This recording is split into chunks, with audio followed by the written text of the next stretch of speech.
Good afternoon, it's Michelle Danae and I'm at Incubate 2.0 at the HP Briefing Center in Cupertino, California. I have the pleasure of sitting down with Danae Ringelmann. Yeah. How are you? Good, how are you? Nice to meet you. Nice to I'm so meet glad you you could join me. Tell me about this business. I'm excited. Well, Indiegogo is the leading global funding platform for projects and ideas.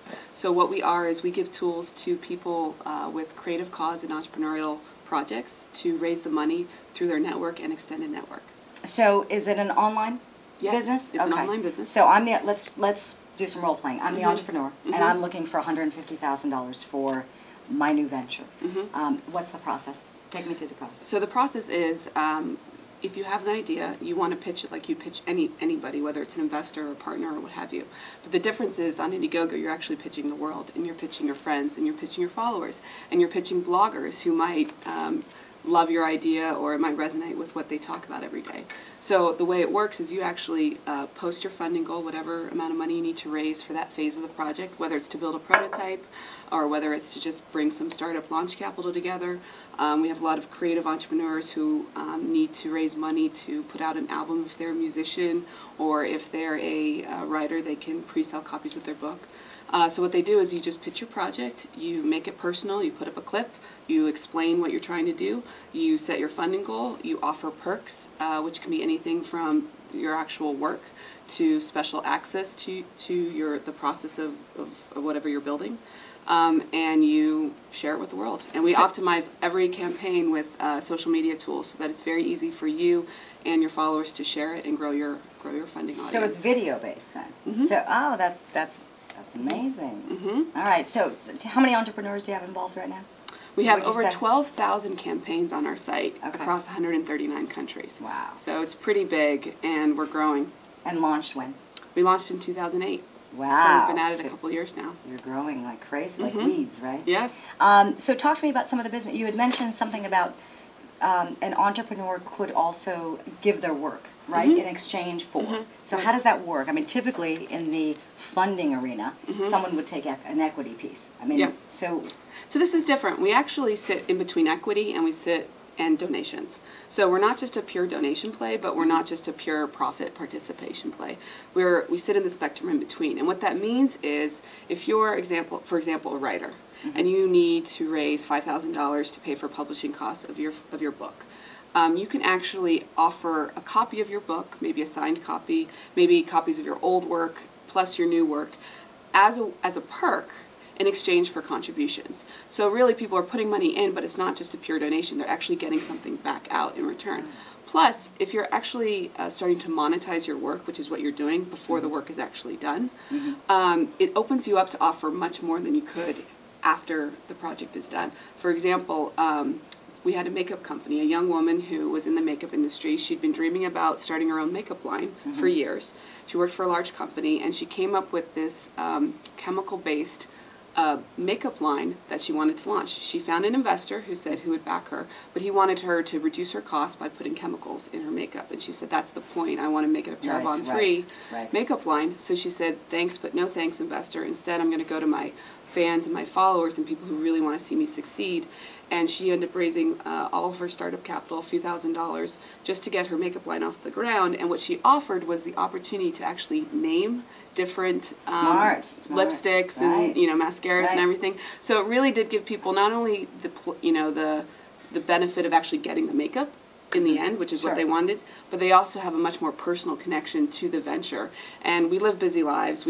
Everyone's working 9 to 5, but no one wakes up in the morning and says, I don't want to help somebody. So this gives people an opportunity to actually vote with their dollar, put their heart where their money is, and put their money where their heart is, and support people that are actually living their dreams. That's fantastic. So yes, you could access all the things that we know we should be doing, right, on a regular basis. I mean, you can do that through this venture. You could also maybe get a little piece, right, or be intimately involved with a company that you would not normally have the opportunity. Yeah. Wow, People contribute for 3 reasons. One, to support someone who they see is obviously passionate about something and is trying their darndest to make it happen. Right. Because they can see it online and because it's that transparent that company is built on transparency. It makes it very easy to connect directly with whatever they want to support. People also contribute purely for the perks. Like, I want a copy of that album, or I want to be a beta tester of that new website, or I want lipstick with my name I on. want lipstick with, I want to name that lipstick after me, right? Right, you know? right. And then people want to be affiliated with cool stuff. I mean, like I said before, we all work really hard, and there's amazing people doing absolutely amazing things every day. Right. And when you just stumble upon these projects, it's like, how can I not support them? Because these people are like they're working their day job, or they're putting their life on hold to go, build a balloon for Burning Man, or something just incredible that you would never even imagine. Well, and what I love about this is that, like you're saying, something incredible that you would never imagine. There's so many great projects out there that, if you need to have funding, or you need to have some source to help you to get from point A to point B, right? You can't go to the typical VC. They're going to be like, what? I mean, the typical traditional way of raising money and getting your needs met so that you can move your project along. Right. A lot of these kinds of companies just don't fit the mold. Right. And what this does is, well, it brings kind of patronage down to a micro level, meaning anybody can fund it. You don't have to be an angel investor anymore to get involved here. Right. Anybody can have that kind of affiliation. You're validating when you raise money through your crowd, through your friends and friends of friends, and you grow your base. You're not just getting money, which is obviously helpful, but you're also validating your market and proof of concept, and you're actually starting your marketing, because now you've got thousands of people who are retweeting you, who are sharing you on Facebook, who are saying, I funded this, and now I have executive producer credit in this film, or whatever perk I have. Check this out. They're on the in, and so you have this entire marketing army working for you authentically. Right. It's not fake. It's not like you have to go buy that advertising. These are people who honestly love what you're doing. They voted with their dollar, and now they're helping you share, spread the word across the world. Success, right? No, it's beautiful. So I'm sitting with Danae Ringelmann, and we're chatting about some of the different entrepreneurs that have gotten involved with Indiegogo. An amazing business, by the way. So share some of these. I want to hear about these people. Tell me. We have, like I said, we have over 12,000 campaigns on our site right now, and we have every kind of idea, project that you can imagine is represented. One of my favorites is this project out of Brooklyn that's a organic natural soda company. They're trying to raise some startup capital, and they're pre-selling soda as a way to raise that capital. We had a kosher wine bar that opened in New York as well, and they needed to raise some capital for marketing to get in the press, etc. And so they pre-sold invites to their opening night party and some wine as a way to raise that money.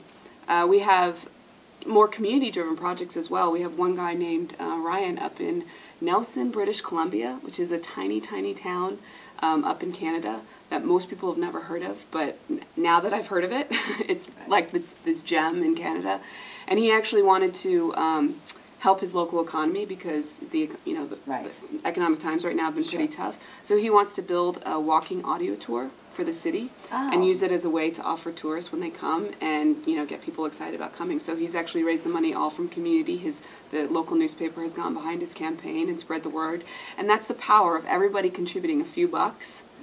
All together is actually a significant amount of money you can actually get a project out there. Well, and we talked about how the typical traditional funding means don't always apply to some of these companies, right? They can't walk in the door with a VC or an angel investment group. They're just not going to be heard, and so this is a great way to really get your wares out there and to be able to promote yourself and your business. And tell me why you started it. Why did you start it? We should have started then, right? We should start way back when we started this interview. Tell me why. Well, actually, I think the company started back in 2002, and I just wasn't aware of it. Okay. And that's when I was working on Wall Street. I was working in finance. I worked in the entertainment group. And, I was working long hours, but I started because I lived in New York City, and I loved film, and I loved the arts. I started just meeting people, meeting filmmakers, meeting theater producers, out and about, and I actually was pretty naive, and I showed up at this one event called Wall Street Meets Hollywood, and I was like, ooh, what's this about? And I instantly realized I was the most popular girl at the party because I had this JP Morgan tag on. I worked at a bank, and everyone there was looking for money, and I had this moment where the 70-year-old filmmaker followed up with me. He spent $20 FedExing me his script and basically begging me to put money into it. And he didn't understand that I wasn't really in the position at the bank to deploy capital. Right. But it just broke my heart because I was 22 and he was 72. Mm-hmm. And there's no reason why someone of that much experience, with that much talent, with that much passion to bring art to the world couldn't get it done because he didn't know one thing, and that's how to raise money.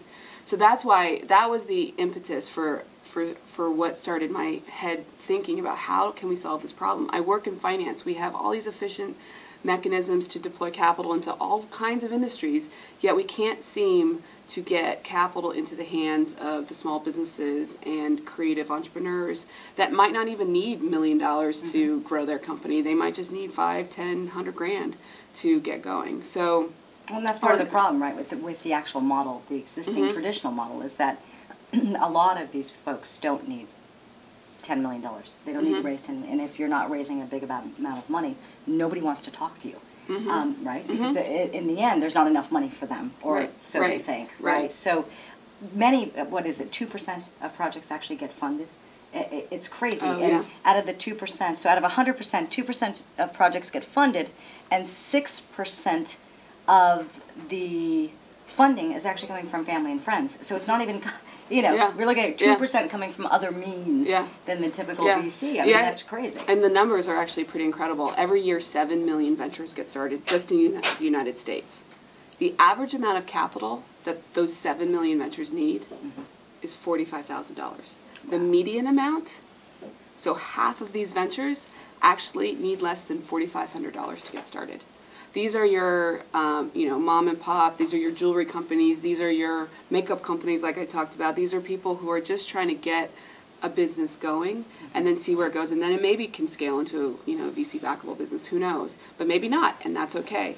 And 80%, I think it's 80% of the money that goes into these ventures do not come from venture capital, bank loans, and traditional sources of investment. It comes from people maxing out their credit cards. It comes from people refinancing their mortgages. It comes from people begging and crawling, you know, from whoever they can get the money to. So it's a huge opportunity because we don't have a lack of ideas. What this world has is the lack of infrastructure or the know-how to take that idea into a reality by pulling the money together and getting it going. And that's where Indiegogo kind of inserts itself, is we don't we let you have your passion. We let you have your idea and your kind of hustle and heart to get it going. And we just give you the tools and the added exposure to amplify that and to make it an efficient process. So many of our projects actually, they come to us and they say, thank you so much for building this infrastructure. I didn't have the time to make my own website. I don't have the expertise to create a funding optimized site. We have all this data and science that goes behind how to optimize a funding campaign, even as simple as things like letting funders know the average contribution per project right when they're actually typing in how much they want to contribute. No one likes to be below average. Sure. So when we actually include that kind of information, it ups people's contributions. So that's the stuff that we need to worry about and be good at, so that you, as the entrepreneur, can worry about just showing your passion and saying why you're trying to build this business or start this company or get this project off the ground, and then we give the tools to kind of amplify that. So smart. It's very smart. It's beautiful. Thank you. It's beautiful. Yeah. So the beauty of this model is that you get to be a part of a community. You get to, as an entrepreneur, help other entrepreneurs, which I think is beautiful. It's the fact that, you know, one can help the other. You can be involved in some of these wonderful startups that you would never know about unless you went to Indiegogo.com and checked it out. And of course, you get to participate and be a part of your company with Danae, who's an amazing, amazing entrepreneur and woman, and I'm grateful to have been able to do a sit down with her. Thank you so much. Thank you. It was wonderful to meet you. Thank you.